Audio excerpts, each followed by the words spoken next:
थंड सकाळ होती आणि शहर अजून पूर्णपणे जागेही झाले नव्हते. फुटपाथच्या किनाऱ्यावर एक म्हातारा माणूस आपली फाटलेली चादर खांद्यावर नीट करत शूज पोलिसचा डब्बा सजवत होता. कधी हे हात मोठ्या हॉटेलमध्ये ट्रे उचलत असत. आज त्याच हातांमध्ये ब्रश आणि पॉलिश होते. समोर उभी तीच आलिशान इमारत त्याच्या गेलेल्या मान मर्यादेची आणि तुटलेल्या स्वप्नांची साक्षीदार बनली होती. वेळेने त्याच्याकडून त्याचा मुलगा देखील हिसकावून घेतला होता आणि ओळखही. आता त्याच्याकडे फक्त आठवणी होत्या. काही ज्ञानांची खणखण होती आणि पोटाची आग विझवण्याची गरज होती. त्याला काय माहीत होते की आजचा दिवस त्याच्या आयुष्यातील सर्वात मोठं वळण बनून येणार आहे. हॉटेलच्या बाहेर फुटपाथवर रोज बूट पॉलिश करण्यासाठी बसण्यास मला जवळपास 2 महिने झाले होते. मी माझ्या शूज पॉलिश करण्याचा ब्रश आणि डब्याला कपड्याने स्वच्छ करत होतो की माझी नजर समोर त्या आलिशान हॉटेलवर गेली, जिथे मी तरुणपणी वेटरची नोकरी करत होतो. त्याची इमारत पूर्वीपेक्षा खूपच सुंदर आणि देखणी झाली होती. हे हॉटेल एका नव्या मालकाने विकत घेतले होते. मी येथे छोट्या मोठ्या कामासाठी प्रार्थना करू लागलो होतो, पण मालकाने माझी थट्टा केली. या वयात ना तर तुम्हाला नीट चालता येईल ना तुम्हाला काही दिसते, म्हणून जा घरी बसा आणि तोंड वर करून येथे येऊ नका. मी इथे कोणतेही दान केंद्र उघडलेले नाही, जिथे मी तुमच्यासारख्या गरिबांसाठी काम करतो. त्याच्या वागण्यात अहंकार भरलेला होता. माझी कंबर त्याच्या तीक्ष्ण टिकांमुळे आणखी झुकली आणि मी खांदे झुकवून हॉटेल बाहेर निघालो, जिथे मी कधी आदराने काम करत होतो. पण आज परिस्थितीने मला त्याच हॉटेलच्या दाराबाहेर बसवले होते. मी खोल श्वास घेतला आणि माझ्या गेलेल्या दिवसांची आठवण केली.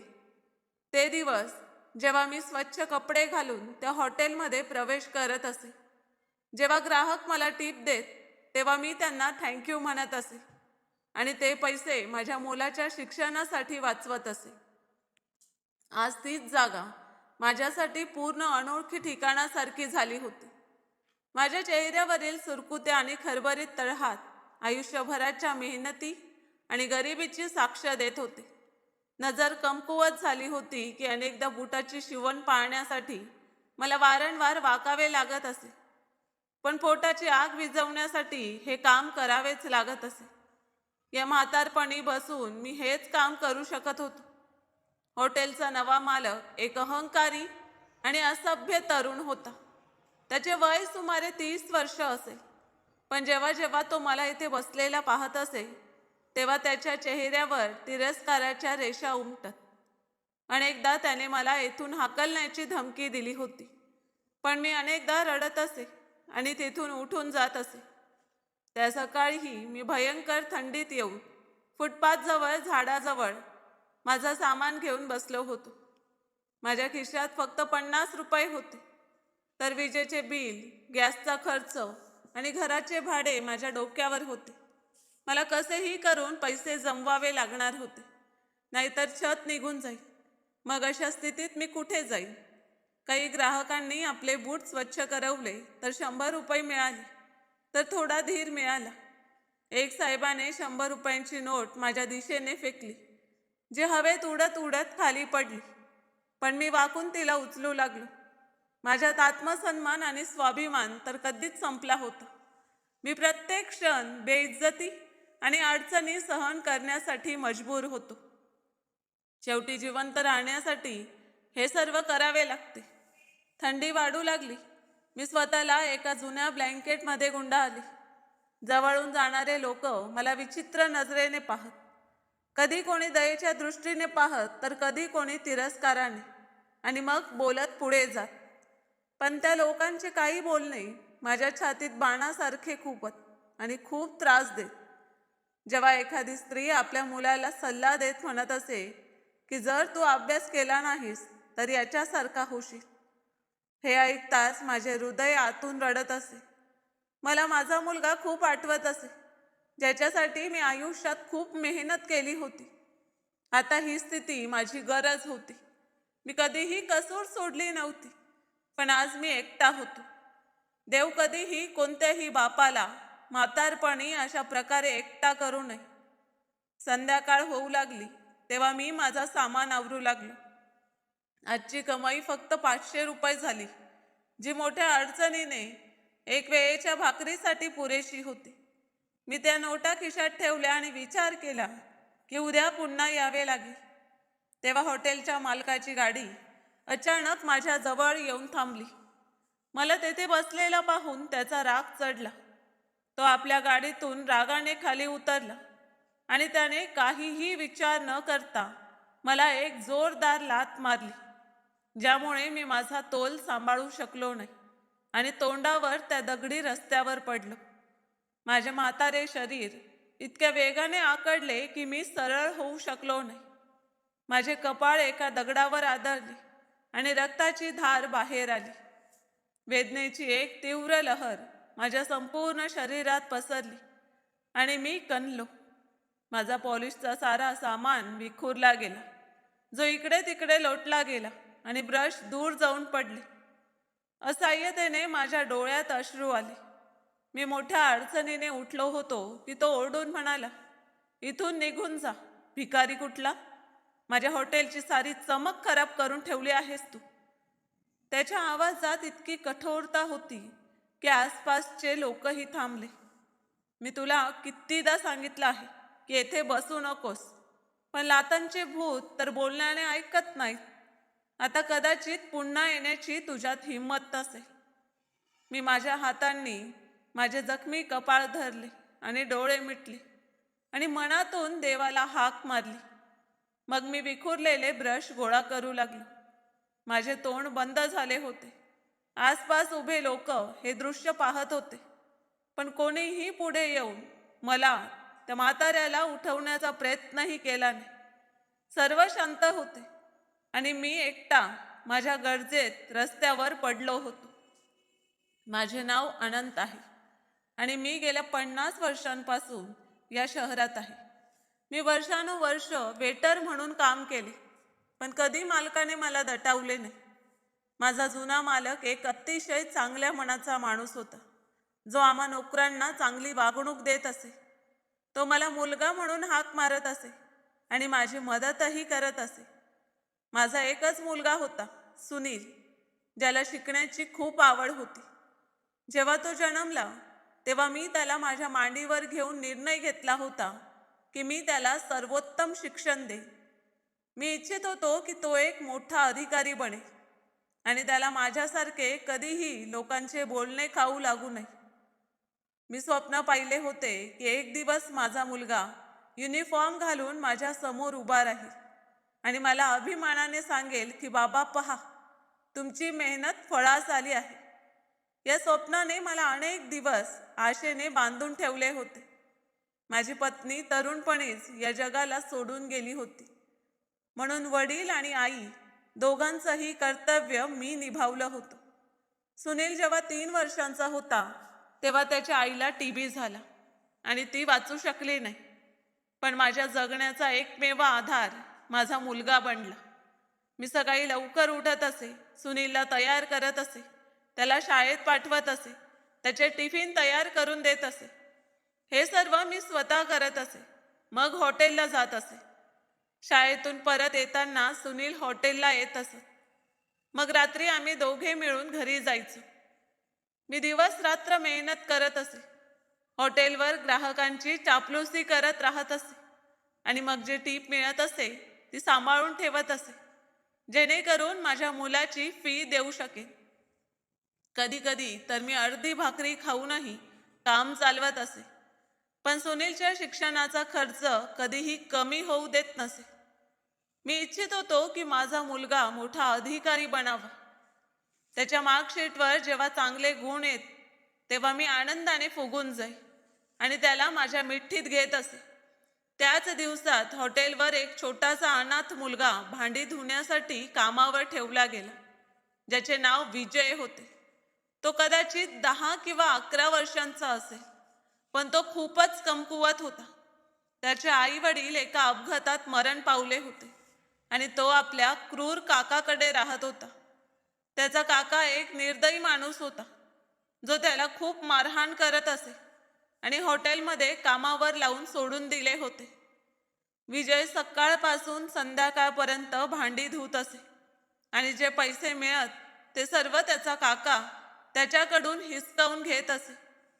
विजयच्या डोळ्यात शिकण्याची एक विचित्र तळमळ होती. तो भांडी धुताना मोठ्या आशेने सुनीलला वाचत लिहत असलेला पाहत असे. मी अनेकदा ही गोष्ट लक्षात घेतली तेव्हा माझे हृदय भरून आले. एक दिवस मी त्याला हॉटेलच्या मागच्या बाजूला बसलेला रडताना पाहिले. मी त्याच्या जवळ गेलो आणि त्याच्या डोक्यावर हात ठेवला. मी विचारले की बेटा, तू का रडतो आहेस? अखेर काय झाले आहे? त्याने आपल्या हुंदक्यांना आवरले आणि म्हणाला की काका मला खूप मारतात.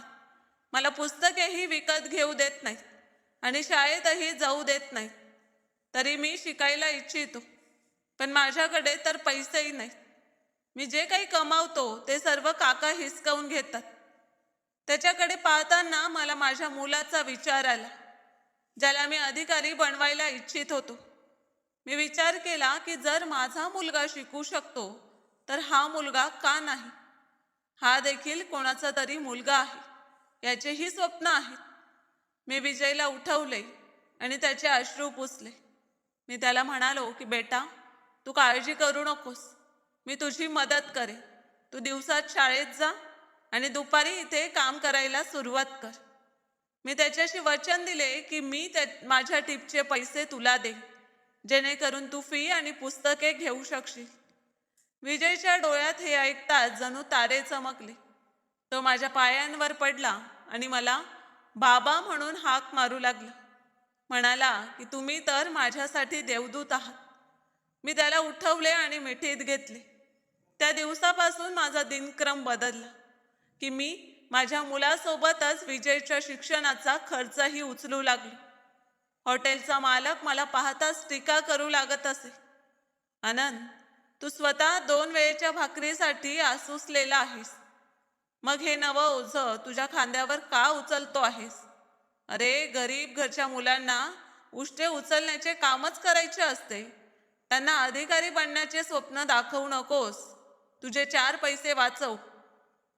मी हसून त्यांचं बोलणं टाळलं आणि म्हणालो की शेठजी, शिक्षण ही अशी गोष्ट आहे जी कोणत्याही छोट्या माणसाला खूप मोठे बनवते.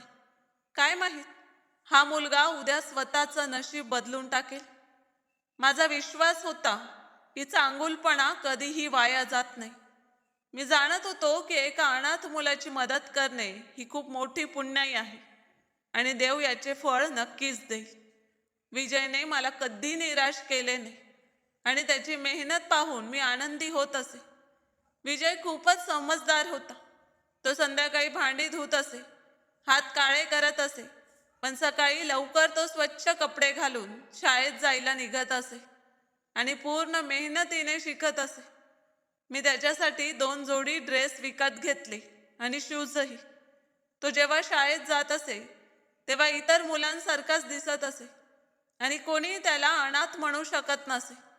त्याचे स्वच्छ कपडे पाहून कोणालाही अंदाज लागत नसे की हा मुलगा सकाळपासून संध्याकाळपर्यंत हॉटेलची उष्टी भांडी धुत असतो.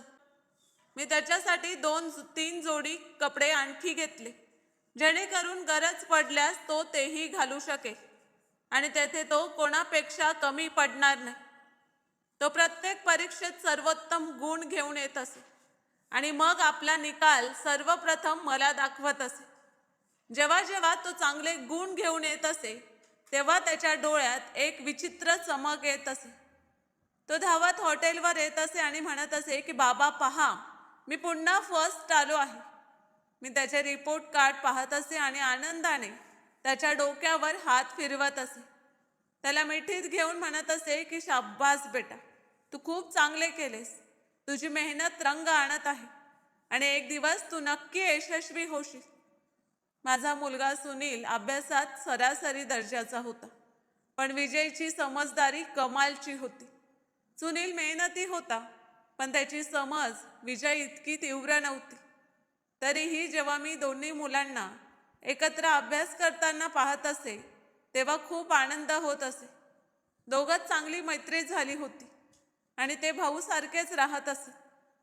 मी दोन्ही मुलांना एकाच नजरेने पाहत असे. उलट विजय अनाथ असल्याने त्याच्यावर जास्त दया करत असे. जेव्हा जेव्हा मी काही विकत घेत असे तेव्हा दोघांसाठी घेऊन येत असे.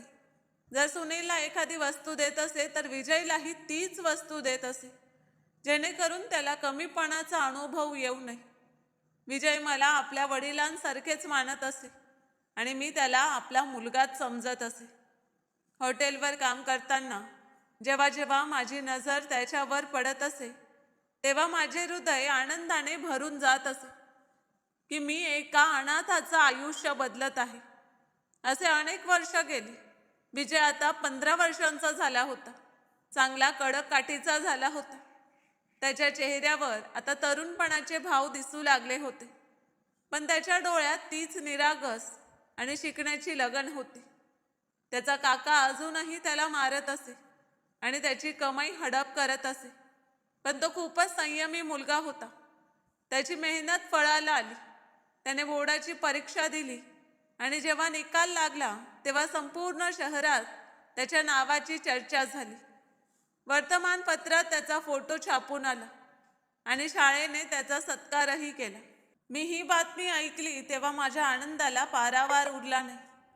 मी त्या दिवशी काम सोडून शाळेत गेलो आणि विजयला मिठीत घेतले. माझ्या डोळ्यात आनंद अश्रू होते आणि मी देवाचे आभार मानले की त्याने माझ्या चांगुलपणाचे हे फळ दिले. मी आनंदात त्याला नवे कपडे आणि घड्याळ विकत घेऊन दिले.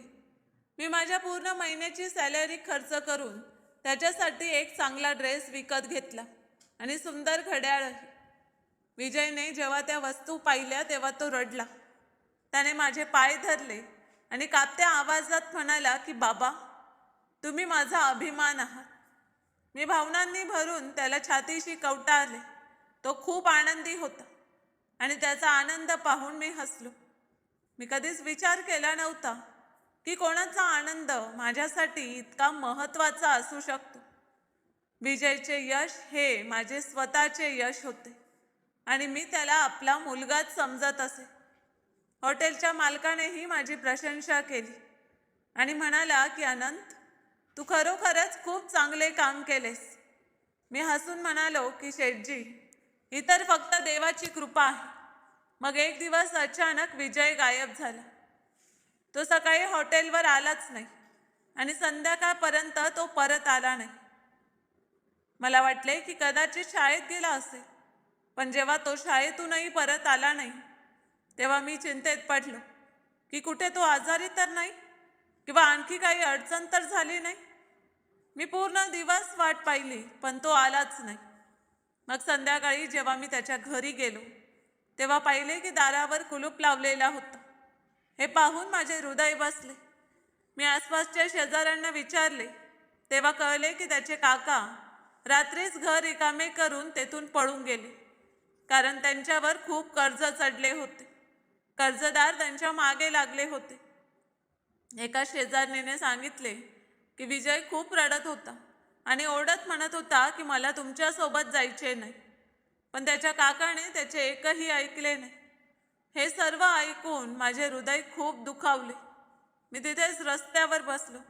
माझे हातपाय थंड झाले आणि डोके गरगरू लागले. मी त्याला खूप शोधले पण त्याचा काहीही मागमूस लागला नाही. मी पोलीस स्टेशनलाही गेलो आणि रिपोर्ट लिहून द्यायला इच्छित होतो, पण पोलीस म्हणाले की त्याचे काका त्याचे संरक्षक आहेत आणि ते त्याला जिथे न्यायचं तिथे घेऊन जाऊ शकतात. त्यांनी माझी कोणतीही मदत केली नाही आणि मला रिकाम्या हाताने परत पाठवले. मी त्या दिवशी खूप रडलो की एक अधिकारी होणारा मुलगा अंधारात बुडाला. मी अनेक रात्री जागत राहिलो आणि फक्त विजयबद्दलच विचार करत राहिलो. मी इतकी मेहनत केली पण आता सर्व काही संपले होते. मी देवाची प्रार्थना करत राहिलो की तो विजयची रक्षा करेल आणि त्याला पुन्हा शिकण्याची संधी मिळेल. हॉटेलच्या मालकाने पुन्हा टीका केली. पाहिले अनंत, मी तर आधीच सांगत होतो की या लोकांच्या रक्तातच विश्वासघातकीपणा असतो. तू आपला पैसा आणि वेळ दोन्ही वाया घालवलेस. तो पळून गेला आणि तुला बातमीही दिली नाही. मालकाने मला टोमणे मारले आणि म्हणाला की मी मूर्खपणाने माझे नुकसान केले आहे. त्याच्या टोमण्यांनी माझ्या काळजाचे तुकडे तुकडे केले. माझे हृदय दुःखाने भरले, पण मी चूप राहिलो. मी त्याला प्रतिउत्तर दिले नाही, कारण मी जाणत होतो की विजय आपल्या मर्जीने गेला नव्हता. तो मजबूर होता आणि त्याचा काका त्याला जबरदस्तीने घेऊन गेला होता. तरीही तो माझ्याशी संपर्क तरी करू शकला असताना माझे हृदय आतून कचरत राहत असे. दिवस जात होते, पण विजयचा काहीही पत्ता लागत नव्हता. मी रोज त्याची वाट पाहत राहिलो, पण तो कधीही परत आला नाही. वेळ जात गेला. मी म्हातारा झालो आणि हॉटेलच्या नोकरीतून रिटायरही झालो. माझे वय आता 60 वर्ष पार झाले होते आणि शरीरात पूर्वीची ताकद राहिली नव्हती. कंबर झुकली होती, केस पांढरे झाले होते, हात कापत राहत आणि नजरही कमकुवत झाली होती. गुडघ्यात दुखत असे आणि श्वास घेण्यातही अडचण येत असे. हॉटेलच्या नव्या मालकाने मला नोकरीतून काढून टाकले, कारण त्याला वाटत होते की मी आता काम नीट करू शकत नाही. माझे सारे लक्ष आता फक्त माझा मुलगा सुनीलवर होते, ज्याने पदवी प्राप्त केली होती आणि आता तो रोज वर्तमानपत्रात दिलेल्या जाहिराती पाहत राहत असे आणि वेगवेगळ्या ठिकाणी आपला रेझ्यूम पाठवत राहत असे. तो सकाळी उठून तयार होत असे आणि मुलाखतीसाठी निघत असे. मी त्याला जाताना पाहत असे आणि मनात प्रार्थना करत असे की आज त्याला यश मिळो. तो संध्याकाळी थकलेला परत येत असे आणि निराशाने म्हणत असे की बाबा, आजही काही झाले नाही. मी त्याला धीर देत असे आणि म्हणत असे की बेटा, तू धीर धर आणि देवावर विश्वास ठेव. एक दिवस नक्की तुला यश मिळेल. माझे हृदय त्याच्यासाठी खूप दुखत असे, कारण मी त्याला शिकवण्यात आपले सारे आयुष्य घालवले होते. मी आपले प्रत्येक स्वप्न बलिदान दिले होते, जेणेकरून सुनीलला चांगले शिक्षण मिळू शकेल. आता जेव्हा त्याने आपले शिक्षण पूर्ण केले होते, तेव्हा माझी आशा होती की तो लवकरच चांगली नोकरी मिळवेल आणि आम्हा दोघांचे आयुष्य बदले. मी स्वप्न पाहिले होते की सुनील एक दिवस चांगल्या पदावर असेल आणि मी अभिमानाने लोकांना सांगेन की हा माझा मुलगा आहे. पण कदाचित माझ्या नशिबात सुखच लिहिले नव्हते. आयुष्याने माझ्याकडून प्रत्येक आनंद हिसकावून घेतला आणि मला फक्त दुःखच दिले. जेव्हा जेव्हा मी विचार केला की आता चांगले दिवस येणार आहेत, तेव्हा नशिबाने माझ्यावर आणखी एक वार केला. माझ्या आयुष्यात असा कोणताही क्षण आला नाही जेव्हा मी शांतपणे झोपलो असेल. नेहमी कोणती ना कोणती अडचण माझ्या डोक्यावर घिरट्या घालत राहत असे. प्रथम माझ्या पत्नीचे निधन झाले, मग विजयचे अचानक गायब होणे आणि आता माझ्या मुलाच्या दुःखाने माझी कंबर मोडली होती. एक दिवस सुनील बाईकवर मुलाखतीला जात होता. सकाळचा वेळ होता. सुनीलने आंघोळ करून स्वच्छ कपडे घातले आणि आपली फाईल हातात घेतली. त्याने मला देवाची प्रार्थना करण्यास सांगितले. मी त्याच्या डोक्यावर हात ठेवून आशीर्वाद दिला. मी म्हणालो की बेटा, देव तुझी मदत करेल आणि तुला यश मिळेल. तो हसून म्हणाला की बाबा, पहाच, आज देवाच्या कृपेने मी चांगली बातमी घेऊन येईन. तो बाईकवर बसला आणि इंजन सुरू केले. मी दारात उभा राहून त्याला जाताना पाहत होतो. त्याने मागे वळून हात हलवला आणि हसला. मीही हात हलवला आणि मनात पुन्हा प्रार्थना केली. मी विचार केला की आज सुनीलचं नशीब उघडेल आणि त्याला नोकरी मिळेल. मी आपल्या खोलीत जाऊन दिवा लावला आणि मग देवाला आपल्या मुलासाठी पुन्हा प्रार्थना करू लागलो. मी म्हणालो की हे देवा, मी आपले सारे आयुष्य खूप मेहनत केली आहे. आता माझ्या मुलाला यश दे. दुपारचा वेळ झाला आणि मी घरात वाट पाहत होतो. सुनीलने सांगितले होते की तो दुपारपर्यंत परत येईल. मी जेवण बनवले आणि त्याची वाट पाहत राहिलो. घड्याळाकडे पाहत होतो आणि विचार करत होतो की कदाचित त्याची मुलाखत लांब चालली असेल. तेव्हा बाहेरून आरडाओरडाचा आवाज आला. मी दार उघडले तेव्हा पाहिले की दारात लोकांची गर्दी जमली होती. हे पाहून माझे हृदय बसले. मी वेगाने बाहेर आलो. गर्दी चिरत पुढे पाहिले तेव्हा माझ्या पायाखालची जमीनच सरकली. माझा मुलगा रक्ताने लथपथ पडला होता. एका वेगवान ट्रकने त्याला चिरडले होते. ट्रक चालक तेथून पळून गेला होता आणि लोक फक्त तमाशा पाहत होते. मी पुढे गेलो तेव्हा पाहिले की सुनीलचा देह कोणत्याही हालचालीशिवाय पडला होता. माझा तरुण मुलगा, माझ्या म्हातारपणीचा आधार, माझ्या डोळ्यांसमोर प्राण सोडून गेला होता. मी जोरात ओरडू लागलो. मी त्याचे डोके आपल्या मांडीवर घेतले आणि जोरात हलवले. मी म्हणालो की सुनील बेटा, डोळे उघड, आपल्या बाबांना पहा. मला अशा रीतीने सोडून जाऊ नकोस बेटा. पण त्याचे डोळे बंद होते आणि श्वास थांबला होता. त्याच्या देहात कोणतीही हालचाल होत नव्हती आणि त्याचा देह पूर्णपणे थंड पडला होता. मी त्याच्या मृतदेहाशी बिलगून रडत राहिलो, पण तो परत आला नाही. मी त्याच्या चेहऱ्याला आपल्या अश्रूंनी धुतले आणि त्याच्या कपाळाला वारंवार चुंबन घेत राहिलो. मी म्हणालो की बेटा, तू मला एकटा सोडून गेलास. आता मी कोणाच्या आधाराने जगू? तूच तर माझे आयुष्य होतास, माझी आशा होतास, आणि तूच गेलास. लोकांनी मला मागे हटवण्याचा प्रयत्न केला, पण मी हटलो नाही. मी माझ्या मुलाला धरून खूप रडत राहिलो. सुनीलच्या मृत्यूने माझ्या साऱ्या आशा, साऱ्या इच्छा आणि सारी मेहनत एका क्षणात मातीमोल झाली होती. आता मी पूर्णपणे एकटा राहिलो होतो. ना कोणती जमापुंजी होती, ना कोणता आधार. माझ्याकडे ना कोणते नातेवाईक होते, ना कोणता मित्र. मी या जगात पूर्णपणे एकटा राहिलो होतो. लोकांनी सुनीलच्या मृतदेहाला उचलून रुग्णालयात नेले, या आशेने की कदाचित काही होईल.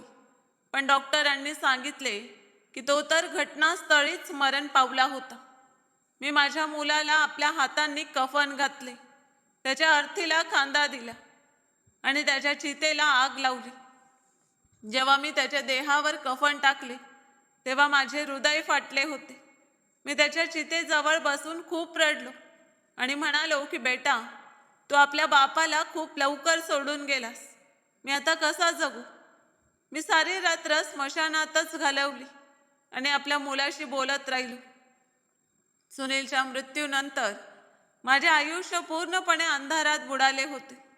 मी दिवस रात्र रडत राहत असे, त्याच्या आठवणींमध्ये हरवून राहत असे. घरात त्याची प्रत्येक वस्तू मला त्याची आठवण करून देत असे. त्याचे कपडे, त्याची पुस्तके, त्याचे फोटो, सर्व काही माझ्या हृदयात सुईसारखे खुपत राहत असे. मी त्याची खोली जशी होती तशीच ठेवली होती आणि रोज तिथे बसून खूप रडत असे. मी विचार केला की कदाचित हे स्वप्न असेल आणि काश तो कुठून तरी परत येईल. पण ही वास्तवता होती जिच्यापासून पळता येत नव्हते. आयुष्य खूपच निर्दयी असते. आपण कितीही मोठ्या दुःखातून का जात असेल, पण कम नशिबी ही पोटाची भूक ही कधीच संपत नाही आणि यासाठी आपल्याला प्रत्येक वेदना आणि प्रत्येक दुःख मागे सोडावे लागते. आणि तेच माझ्यासोबत झाले. पोटाची आग विझवण्यासाठी मला पुन्हा मेहनत करावी लागली. या वयात कोणतेही जड काम माझ्याकडून होत नव्हते. माझे हात कापत होते आणि कमरेत दुखत होते. मी विचार केला की कोणते काम करू जे माझ्या हातात असेल. माझ्याकडे काही पैसे शिल्लक होते जे मी सुनीलच्या लग्नासाठी जमा केले होते. आता त्या पैशांची गरजच राहिली नव्हती. मी जुनं शूज पॉलिशचं सामान विकत घेतलं आणि त्याच जुन्या हॉटेलच्या बाहेर शूज पॉलिश करण्याचा सारा सामान लावून घेतला. ज्या हॉटेलमध्ये मी कधी आदराने जात होतो त्याच्या बाहेरच फुटपाथवर बसून लोकांचे शूज चमकवत असे. हा माझ्या आयुष्यातील सर्वात कठीण निर्णय होता. पहिल्या दिवशी जेव्हा मी तिथे बसलो तेव्हा माझ्या डोळ्यात लाजेने अश्रू आले. लोक मला ओळखत होते म्हणून आश्चर्याने पाहत की हा तर तोच अनंत आहे जो कधी इथे वेटर होता आणि आज शूज पॉलिश करतो आहे. हॉटेलचा नवा मालक खूप रागीट स्वभावाचा होता. तो आपल्या तरुणपणा आणि ताकदीवर खूप घमेंड करत असे. त्याला आपल्या संपत्तीवरही खूप गर्व होता. तो अनेकदा मला धमक्या देत असे की मी त्याच्या हॉटेलसमोर एक काळा डागासारखा आहे. तो म्हणत असे की तू पूर्ण भिकारीसारखा दिसतोस, माझ्या हॉटेल समोर बसू नकोस. पण मी हात जोडून म्हणत असे की साहेब, हेच तर माझे ठिकाण आहे. मला इथून हाकलू नका. मी कोणालाही त्रास देत नाही, फक्त आपले पोट भरण्याचा प्रयत्न करत आहे. मी शांतपणे सर्व काही सहन करत असे आणि मनात आपला मुलगा सुनीलला आठवत असे. जेव्हा कोणी मला वाईट बोलत असे तेव्हा मी शांत राहत असे आणि फक्त आपले काम करत राहत असे. मी स्वतःला हे समजावले होते की आता माझ्या आयुष्यात आदराची कोणतीही जागा उरलेली नाही. जेव्हा सुनील लहान होता तेव्हा तो म्हणत असे की मी तुम्हाला कोणत्याही गोष्टीची कमतरता भासू देणार नाही. मी त्याच्या निष्पाप बोलण्याने हसत असे आणि त्याच्या डोक्यावर हात फिरवत असे. पण आता त्याच्या आठवणी माझ्या हृदयात खंजिरासारखे खूपत. आज जर तो जिवंत असता तर कदाचित मला हे दिवस पाहावे लागले नसते. मला त्याची कमतरता खूप तीव्रतेने जाणवत असे. जेव्हा रात्री मी आपल्या खोलीत एकटा असत असे तेव्हा त्याच्या आठवणी मला घेरून टाकत. मी त्याचे फोटो पाहत असे आणि रडत राहत असे. मी विचार करत असे की जर तो असता तर मला आधार दिला असता आणि मी या म्हातारपणी आरामात राहिलो असतो. पण नशिबाने मला हे सुख दिलेच नाही आणि माझ्या मुलाला माझ्याकडून हिसकावून घेतले. एकटेपणा मला कुरतडून खात होता. रात्री जेव्हा मी घरी परत येत असे तेव्हा अंधार आणि शांतता माझे स्वागत करत असे. कोणी मला विचारणारही नव्हता की तुम्ही कसे आहात, काय खाणार. मी जेवण बनवत असे आणि एकटाच खात असे. अनेकदा तर मी भूक लागलेली असतानाही उपाशी झोपत असे, कारण जेवण बनवण्याची हिंमतच होत नसे. मी विचार करत असे की आयुष्याने मला अशा वळणावर आणून उभे केले आहे जिथे मी पूर्णपणे एकटा आहे आणि येथे माझा कोणीच आपला नाही. मी माझ्या मुलाचे फोटो हातात घेऊन त्याच्याशी बोलत असे. म्हणत असे की बेटा, तुझा बाबा म्हातारा झाला आहे आणि त्याला तुझी खूप आठवण येते. मी हुंदके देत देत खूप रडत असे. कधी कधी माझ्याकडे एवढे पैसेही नसत की मी माझ्या मुलाच्या फोटोसाठी नवीन माळ विकत घेऊ शके. सुनीलच्या आठवणी हेच माझे एकमेव आधार होत्या आणि मी त्याच्यावरच जगत होतो. जेव्हा जेव्हा मला आयुष्याबद्दल निराशा वाटत असे तेव्हा मी त्याचा फोटो पाहत असे आणि मग मला थोडी हिंमत मिळत असे. मी विचार करत असे की त्याने माझ्यासाठी किती मेहनत केली होती आणि मी त्याची मेहनत वाया जाऊ देऊ शकत नव्हतो. मला जिवंत राहायला हवे, मग कितीही यातना का होईना. मी देवाला प्रार्थना करत असे की मला इतकी ताकद दे की मी माझे आयुष्य प्रामाणिकपणे घालवू शकेन. पण जेव्हा हॉटेलच्या मालकाने मला लाथ मारून जखमी केले होते आणि माझा सामान रस्त्यावर विखरून टाकला होता तेव्हा मला वाटले की मीही सुनीलप्रमाणेच मेलो आहे. मी रक्ताने माखलेल्या कपाळासह रस्त्यावर विखुरलेले ब्रश एक एक करून उचलत होतो. माझ्या डोळ्यात वेदना होत्या, पण जास्त यातना तर माझ्या हृदयालाच होत होत्या. मी विचार केला की अखेर मी असे कोणते पाप केले आहेत की देव मला ही शिक्षा देत आहे. माझ्या डोळ्यातून असह्य अश्रू वाहत होते जे मी थांबवू शकत नव्हतो, कारण वेदना आणि बेइज्जती दोन्ही आता माझ्या सहनशक्तीच्या बाहेर गेल्या होत्या. माझे हात पोलिसच्या शाई आणि मातीने भरले होते. मी माझ्या मळकट हातांनी माझे कपाळ धरले आणि रक्त थांबवण्याचा प्रयत्न केला. आसपास लोकांची गर्दी होती, पण कोणीही मदतीसाठी पुढे येत नव्हते. सर्व तमाशा पाहत होते, जणू एखादे चित्रपट चालू असावे. हॉटेलचा मालक माझ्यावर ओरडत होता. मी आकाशाकडे पाहिले आणि मनातून देवाची प्रार्थना केली की हे देवा, पहा तर खरे तुमच्या भक्तावर काय अन्याय होत आहे. तेव्हा अचानक रस्त्यावर सायरनचा आवाज घुमला. तीव्र आणि खोल आवाजाने सर्वांचे लक्ष आपल्याकडे वेधले आणि पोलिसांच्या सरकारी गाड्या तेथे येऊन थांबल्या. त्या गाड्या खूप भव्य होत्या. त्यांची चमक पाहूनच अंदाज येत होता की एखादा मोठा माणूस आला आहे. गाडीवर झेंडा लावलेला होता, ज्याचा अर्थ स्पष्ट होता की खरोखरच एखादा मोठा अधिकारी आला आहे. सरकारी झेंडा हवेत फडफडत होता आणि पोलीस गाड्या पुढे मागे येऊन उभ्या राहिल्या. हॉटेलचा मालक ताबडतोब सतर्क झाला. त्याच्या डोळ्यात चमक आली. त्याने विचार केला की कदाचित एखादा मोठा मंत्री किंवा मोठा अधिकारी त्याच्या हॉटेलमध्ये जेवण करण्यासाठी आला आहे. त्याने घाईघाईने आपले कपडे नीट केले आणि आपली टाय सरळ करत पुढे सरकला, जेणेकरून त्या मोठ्या माणसाचे स्वागत करू शकेल. त्याच्या चेहऱ्यावर चापलुसीने भरलेले हास्य होते आणि तो आपले हात चोळत पुढे गेला. पोलीस अधिकारी वेगाने गाड्यातून उतरले. त्यांच्या वर्द्या कडक होत्या आणि ते मोठ्या शिस्तीने आपापल्या जागी उभे राहिले. काहींनी आसपास पाहिले आणि काहींनी गर्दीला मागे हटण्याचा इशारा केला. हॉटेलचा मालक वाकून स्वागत करण्यासाठी तयार उभा होता. मी अजूनही एका हाताने माझे डोके धरले होते आणि दुसऱ्या हाताने जमिनीवर पसरलेला माझा सामान गोळा करत होतो. मला भीती वाटत होती की कदाचित हे लोकही मला येऊन मारतील. इतक्यात सरकारी गाडीचे दार उघडले आणि एक देखणा तरुण बाहेर आला. तो सुमारे 26-27 वर्षांचा असेल. मी त्याची हलकीशी झलक पाहिली. तो खूपच सुंदर होता. त्याने 3 पीस सूट घातला होता, जो खूप महाग दिसत होता. त्याच्या डोळ्यांवर काळा चष्मा होता. त्याच्या व्यक्तिमत्वात एक वेगळंच आकर्षण होतं. त्याच्या चालण्याच्या ढंगावरून हे सर्व स्पष्ट दिसत होते की तो नक्कीच या परिसरातील एखादा मोठा माणूस आहे. हॉटेलचा मालक हात पुढे करून त्याच्याकडे धावला.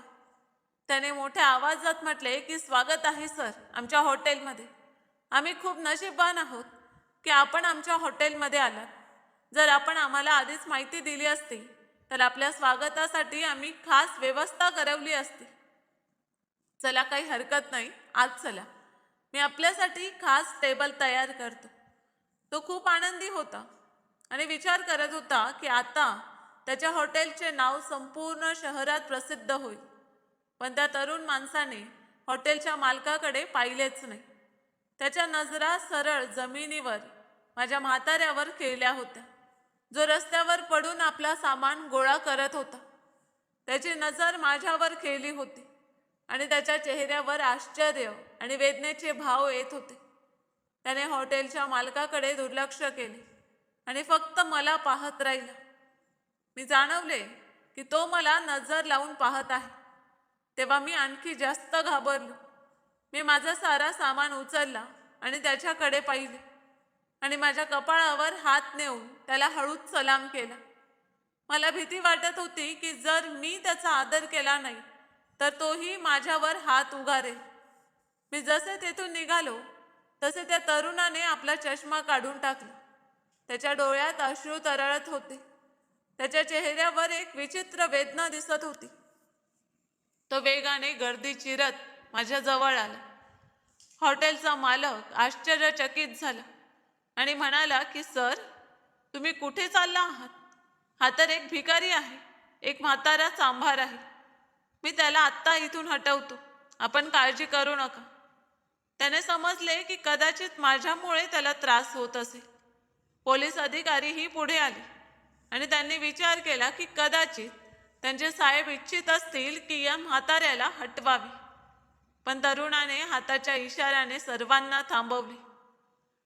त्याने हात उचलला आणि सर्वांना शांत राहण्याचा इशारा केला आणि सरळ माझ्या जवळ येऊन तेथेच रस्त्यावर माझ्या समोर गुडघ्यावर बसला.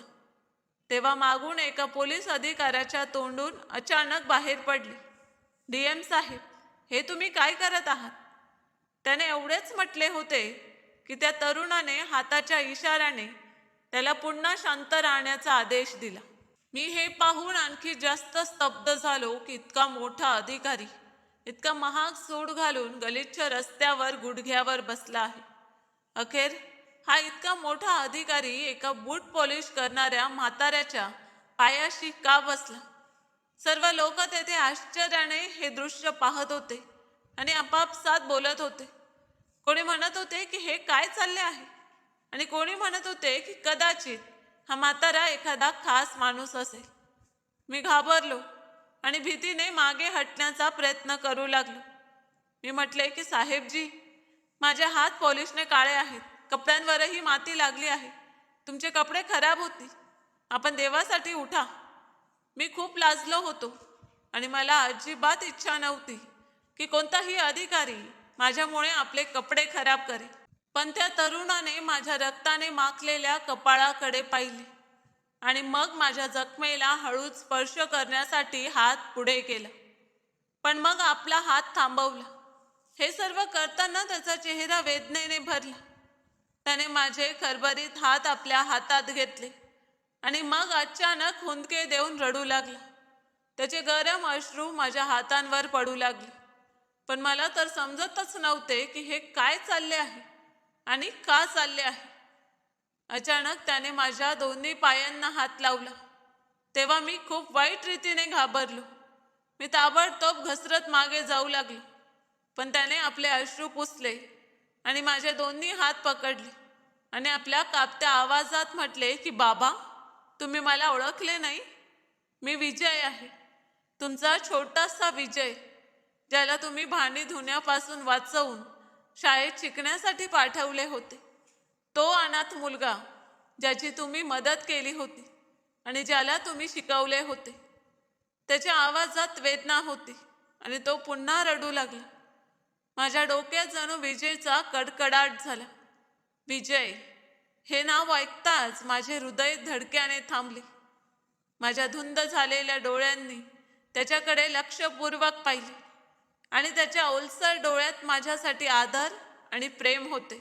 होय, ते तेच डोळे होते, तीच निरागसता होती, त्याच नजरा होत्या ज्या मी वर्षानुवर्ष पाहत होतो. फक्त आता चेहऱ्यावर अधिकारीपणाचा रंग आणि तरुणपणाची झलक होती. तो छोटासा मुलगा आता एक मोठा माणूस बनला होता, पण त्याच्या डोळ्यात तेच प्रेम आणि तोच आदर होता. माझे ओठ कापू लागले. मी म्हटले, विजय, खरोखर हे तूच आहेस का बेटा? माझा आवाज कापला आणि डोळ्यात मोठमोठे अश्रू आले. मी तर समजत होतो की तूही कुठेतरी हरवला आहेस, माझ्या सुनीलप्रमाणे, आणि मी तुला पुन्हा कधीच पाहू शकणार नाही. माझा आवाज भिजत होता. विजय तडफडला आणि म्हणाला की सुनीलला काय झाले बाबा? तो तर गेला. तो तर मला या भरलेल्या जगात एकटा करून गेला. हे म्हणताना मी रडू लागलो. विजयने पुढे येऊन मला मिठीत घेतले आणि तोही ढसाढसा रडला. त्याने मला आपल्या बाहूंमध्ये जोराने कवटाळले. तो बिलखत बिलखत रडत म्हणाला की बाबा, मला माफ करा. मी माझ्या मर्जीने गेलो नव्हतो. मला तुम्हाला सोडून कधी जायचेच नव्हते. माझ्या काकाने मला जबरदस्तीने गावी नेले होते आणि त्यांनी मला तेथे कैद केले होते. त्यांनी मला खोलीत बंद केले आणि बाहेरून कुलूप लावलं. मी खूप ओरडलो, खूप रडलो, गिडगिडलो, पण त्यांनी माझं एकही ऐकलं नाही. एका रात्री मी खिडकी फोडली आणि तेथून पळून निघालो. मी मोठ्या अडचणीने तेथून सुटका केली आणि मग पुन्हा शहरात परत येण्याचा प्रयत्न केला. मी एका सरकारी अनाथालयात आश्रय घेतला होता. मी त्या लोकांना माझी पूर्ण कहाणी सांगितली तेव्हा त्यांनी मला ठेवून घेतले. पण मी शिकणे लिहिणे सोडले नाही. मी तेथेही दिवस रात्र मेहनत करून माझे शिक्षण चालू ठेवले. मी खूप काम करत असे आणि रात्री मन लावून शिकतही असे, कारण मी तुम्हाला वचन दिले होते की मी अधिकारी बनेन. तुम्ही माझ्यावर एवढा विश्वास ठेवला होता आणि माझ्यावर एवढा खर्चही केला होता. मी तुमच्या आशा मोडू इच्छित नव्हतो आणि आज मी माझे वचन पूर्ण करून आलो आहे. मी UPSCची परीक्षा पास केली आणि देवाने मला यश दिले. आज मी DM आहे आणि हे सर्व तुमच्यामुळे आहे बाबा. जर तुम्ही मला आधार दिला नसता तर मी आजही भांडी धुत असतो. त्याने मला घट्ट पकडून ठेवले होते आणि मी त्याचे बोलणे आश्चर्याने ऐकत होतो. हॉटेलचा मालक आणि सर्व लोक हे दृश्य पाहून दगडासारखे स्तब्ध झाले होते. कोणालाही विश्वास बसत नव्हता की हे काय चालले आहे. विजयने मला आधार देऊन उठवले. त्याने मोठ्या प्रेमाने माझा हात पकडला आणि मला उभे केले आणि आपल्या खिशातून पांढरा रुमाल काढून माझा चेहरा स्वच्छ केला. मग फारच हळुवारपणे माझी जखमही स्वच्छ केली आणि माझ्या चेहऱ्यावरील रक्त पुसले. त्याने हॉटेलच्या मालकाकडे पाहिले जो आता लाज आणि भीतीने घामाने भिजला होता. मालकाचा चेहरा पिवळा पडला होता. तो कापत होता. विजयच्या डोळ्यात आता तो अधिकारीपणाचा कडकपणा परत आला. त्याच्या नजरात भयंकर राग होता आणि त्याचा स्वभाव अतिशय कठोर झाला होता. त्याने मालकाकडे खोल नजरांनी पाहिले आणि म्हटले की ज्या माणसाला तू इतक्या तिरस्काराने लाथ मारलीस तो माझ्यासाठी संपूर्ण जग आहे. ते माझे बाबा आहेत, माझे सर्व काही, माझ्या वडिलांच्या जागी, आणि माझे आयुष्य बदलणारे आहेत. तू आपल्या ताकदीच्या नशेत एका वृद्धाची बेइज्जती केलीस. तू अशा माणसाला लाथ मारलीस ज्याने माझे आयुष्य घडवले. तुला लाज वाटायला हवी की तू एका बेसहारा म्हाताऱ्या माणसावर हात उगारलास. हॉटेलचा मालक लाजेने पाणी पाणी झाला. त्याचा सारा घमेंड माती मोल झाला होता. त्याचे डोके खाली झुकले आणि तो काही बोलूच शकत नव्हता. तो भिजलेल्या मांजरासारखा पुढे आला आणि त्याचे हात कापत होते आणि त्याचा आवाजही थरथरू लागला. तेव्हा अचानक त्याने माझ्यासमोर हात जोडले.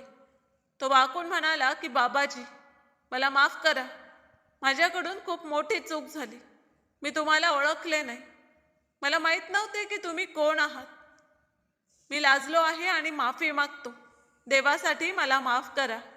विजयने त्याला ओरडत म्हटले की लक्षात ठेव, ताकद कधीही कमकुवत माणसाला चिरडण्यासाठी नसते, त्याचा आधार बनण्यासाठी असते. जेव्हा देव आपल्याला ताकद देतो तेव्हा ती एक परीक्षा असते की आपण आपली ताकद कशी वापरणार.